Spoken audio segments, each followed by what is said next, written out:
Tonight on CFTK-TV News, a case challenging a pipeline's validity was dismissed, a poll on reconciliation legislation shows division, and the Northern Interior gets scorched. Northwest BC's only television news team. We are CFTK-TV News.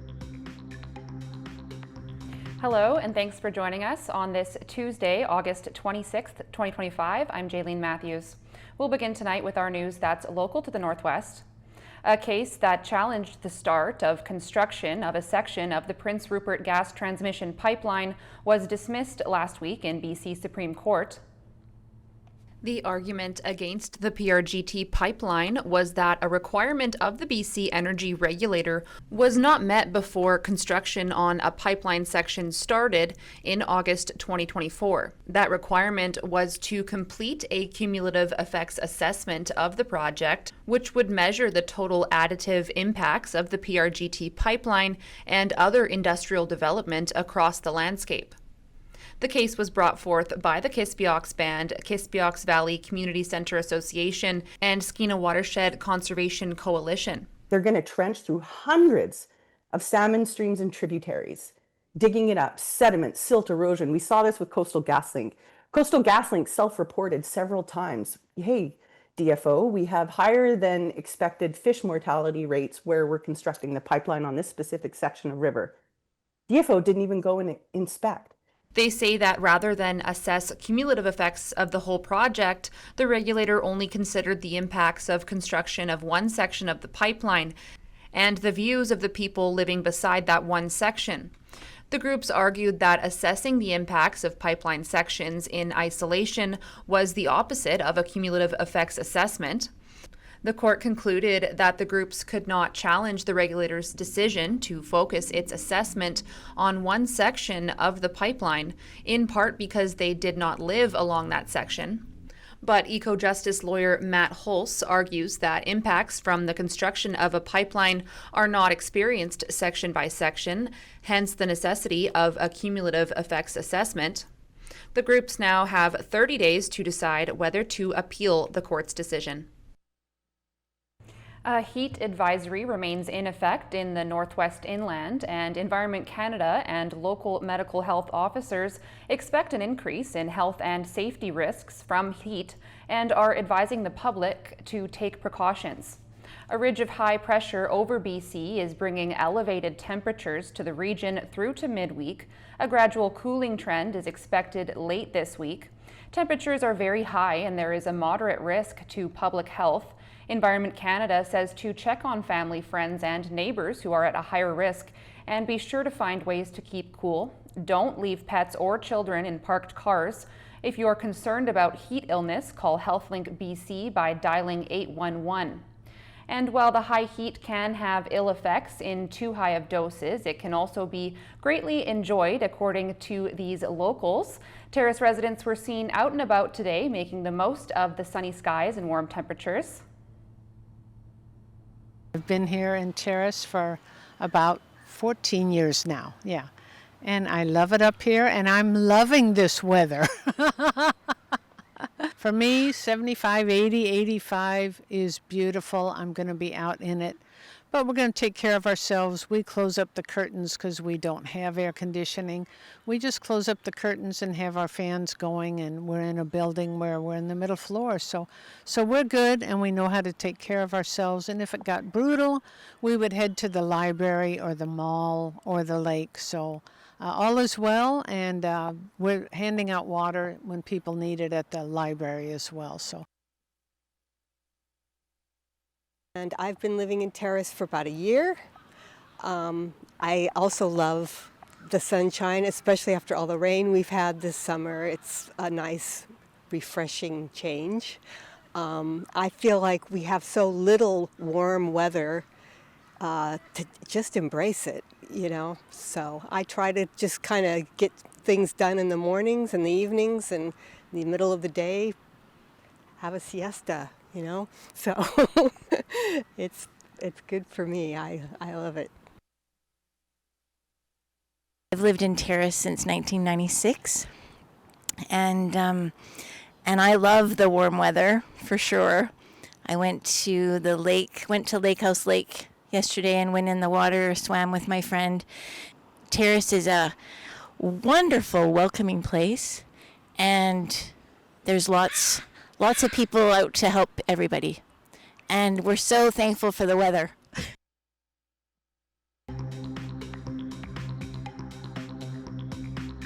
Coming up next, the dark side of the e-scooter boom.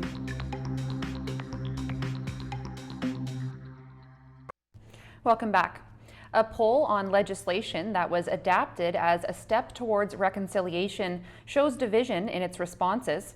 CTV's Rob Buffum has more.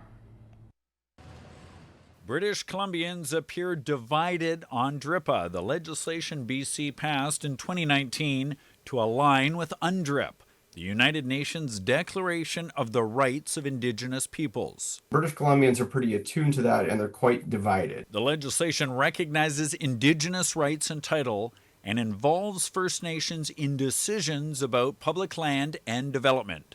An Angus Reid poll shows 39% of those surveyed think it's necessary. Even more think the laws go too far in limiting provincial authority over land and resources. Reconciliation of the rights of these groups that were here versus the challenges of land and development. This Indigenous leader says he's not surprised by the poll. BC has always carried a history of somewhat adverse relations towards the First Nations people. Tension over Indigenous land title and rights was sparked after the poll was conducted, with the recent decision in Cowichan Tribes, the court granting Aboriginal title over land owned by the City of Richmond and the Crown that includes private property, a decision that triggered a quick appeal by the province. The Indigenous Relations and Reconciliation Minister responded to the poll. I have to be sure that I'm being transparent with British Columbians. I'm upfront about what we're trying to do, which is about unlocking huge economic potential with First Nations people. BC is the only province in Canada to pass UNDRIP legislation. The poll shows a majority want to see a referendum on that. 57% of NDP supporters in favor, and nearly 70% of BC Conservatives want a referendum. If you look at the numbers, it suggests that it would be an interesting vote. The province says there will be no referendum, but it has plenty of work ahead to provide clarity for Indigenous peoples and those concerned about the path to reconciliation. E-scooters have grown in popularity across the country. Even here in the Northwest, we see them buzzing around, and police have put out advisories and warnings about safe usage. Now, with a rise in e-scooter injuries, there is new demand for clear rules and regulations across the country. CTV's Adrian Gobriel explains. The signage posted in Ontario's capital are clear, though it doesn't appear that many, if any, are taking notice. E-scooters aren't technically allowed on the streets of Toronto, though it's become a popular member of the micro-mobility vehicle family. The signage posted in Ontario's capital are clear, though it doesn't appear that many, if any, are taking notice. E-scooters aren't technically allowed on the streets of Toronto, though it's become a popular member of the micro-mobility vehicle family, and safety concerns have led to police in this city to launch a weeks-long enforcement campaign on all electrified two-wheel vehicles. Going up on the sidewalk, down on the road, down the wrong way, down a one-way, not wearing helmets. The Canadian Institute for Health Information says e-scooter injuries have risen from 375 in 2022-2023 to 498 in 2023-2024, with the number of children hospitalized increasing by 61% over that time period. Head injuries, which means lacerations, bad cuts of the head, broken smashed skulls, so with up to a bleed in the brain, broken facial bones, and then all the way down the body. Emergency room physicians tell CTV News far too many injuries stem from riders not wearing a helmet. Those being hurt include pedestrians. I have seen them as patients, and I have a friend who has been struck twice. In Ontario, you must be 16 years old to ride an e-scooter, though there's a patchwork of bylaws across the country. One example, in Toronto, they're supposed to be outlawed. In neighboring Brampton, Ontario, a pilot program has taken to the streets. There's different information from province to province, and then within that from municipality to municipality. And these are the types of things that can cause a lot of confusion, but also put people in harm's way, because how do we follow consistent laws? And how do other road users know what to expect? The daytime high was 41.3 degrees Celsius in Lytton yesterday, making it the hottest temperature recorded across the country so far this year. Lytton was among 16 areas of BC that set new daily maximum records for the same day, including Whistler, Pemberton, Kamloops, Kelowna, and Burns Lake. Matt Loney, a meteorologist with Environment Canada, says the heat is expected to ease on Friday as cooler marine air arrives along the coast and trickles into the interior, though the first week of September is expected to be hotter than normal. Loney says the ridge of high pressure that has brought late season heat to much of BC could cut off the expected cooler system. Turning to our weather report, much of the Northwest had another day of scorching temperatures. However, conditions did cool off on the North Coast.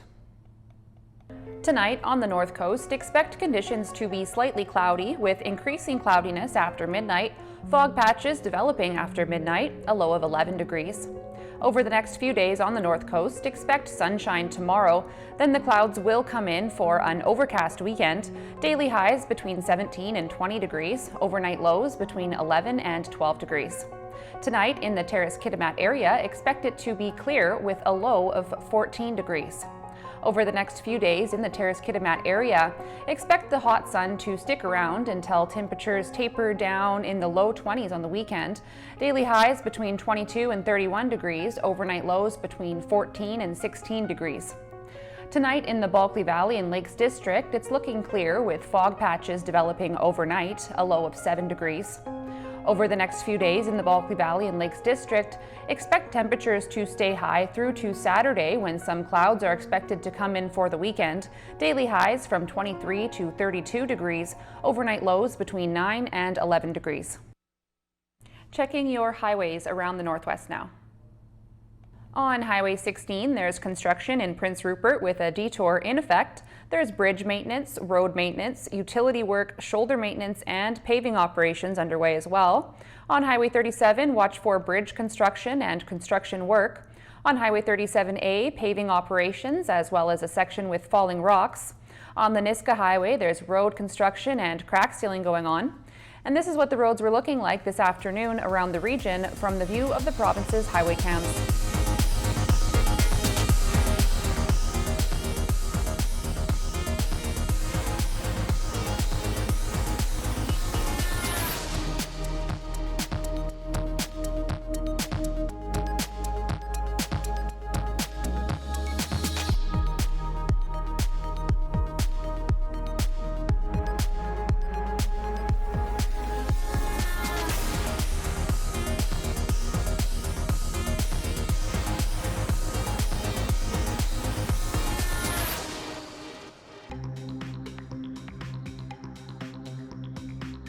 Still to come, a brilliant new application of AI.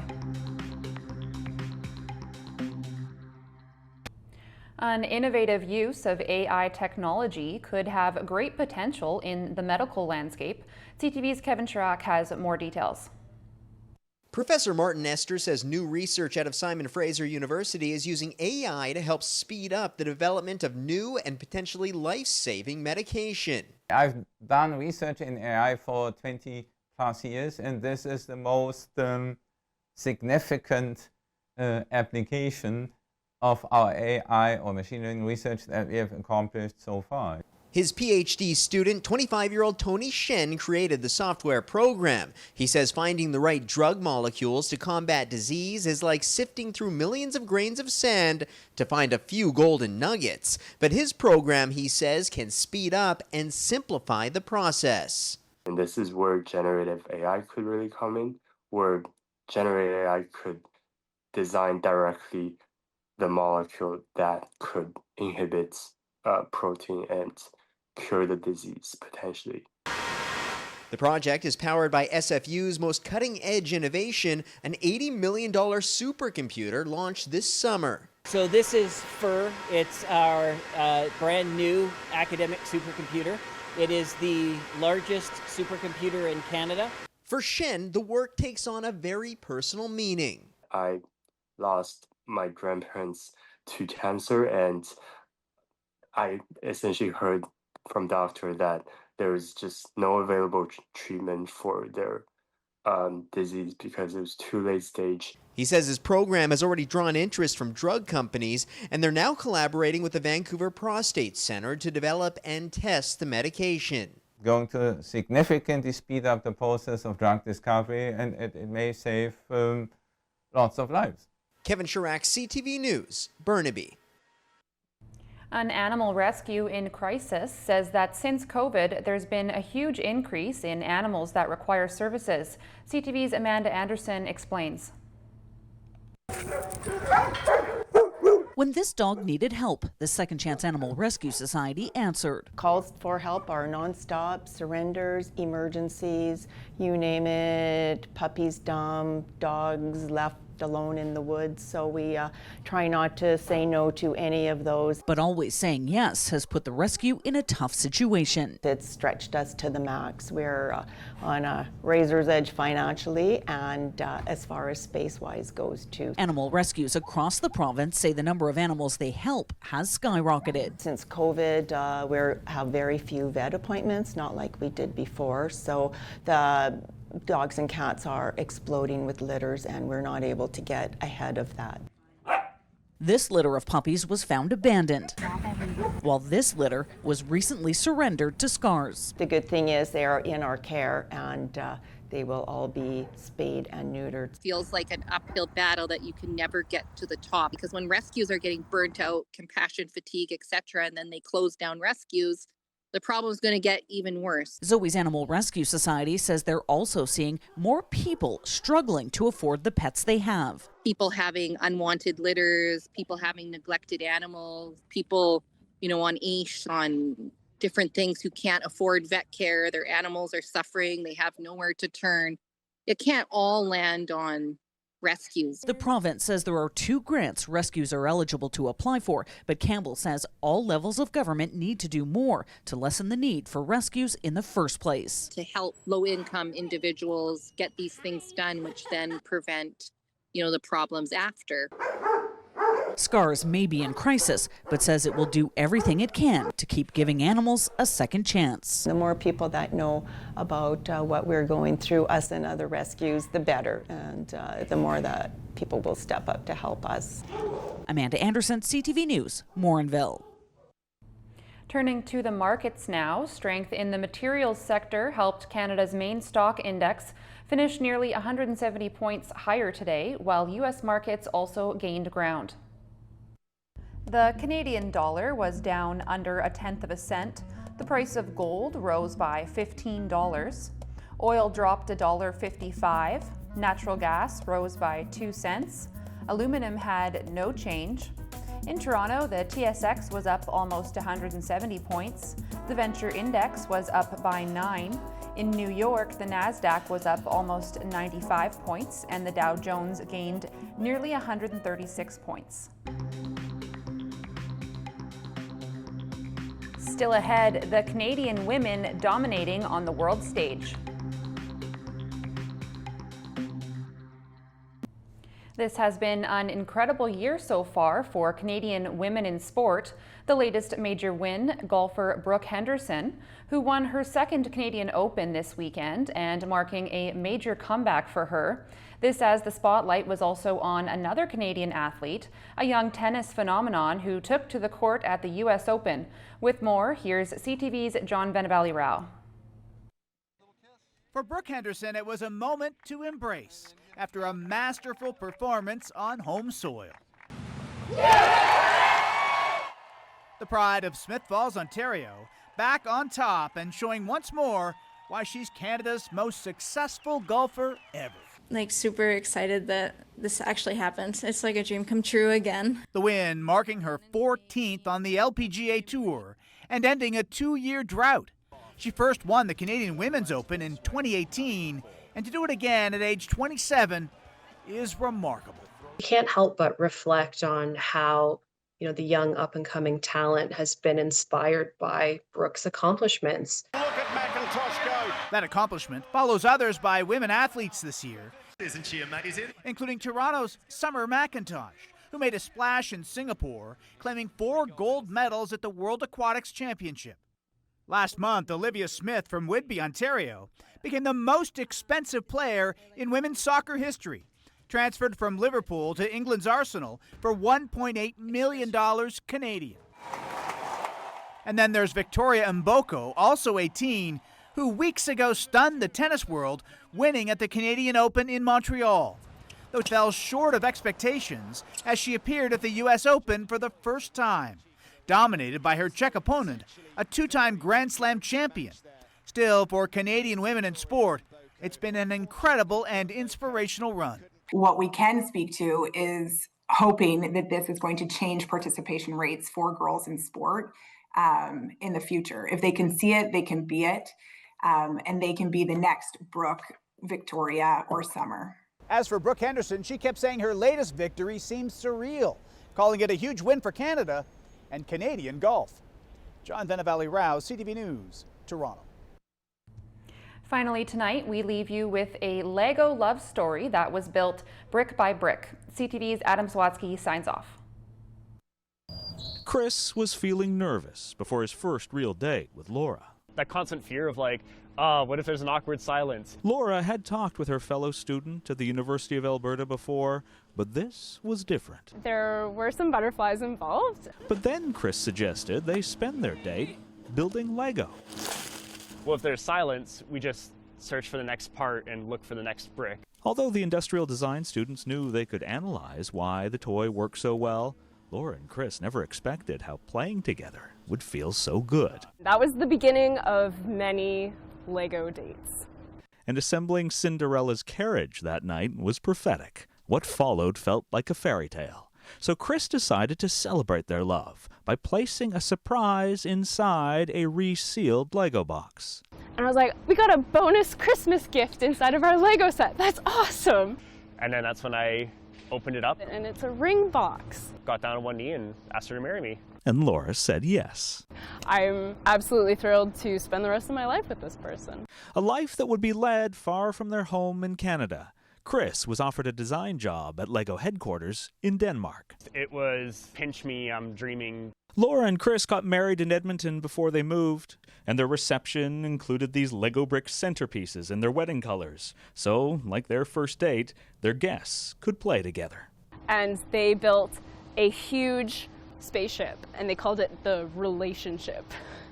And after the couple blasted off to their new life together, Laura got a Lego job too. It doesn't feel like work. We just enjoy each other's company. We just have a lot of fun. She's designed Dot craft sets, Chris superhero movie sets, and now both collaborated on this office TV set. So much of our lives are just us being silly and goofy together. Stacking one fun moment after another together, building their happily ever after.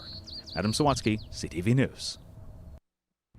That's our news for now. For more local news, you can visit us at CFTK-TV.com. We're also on YouTube and TikTok. Thanks for watching.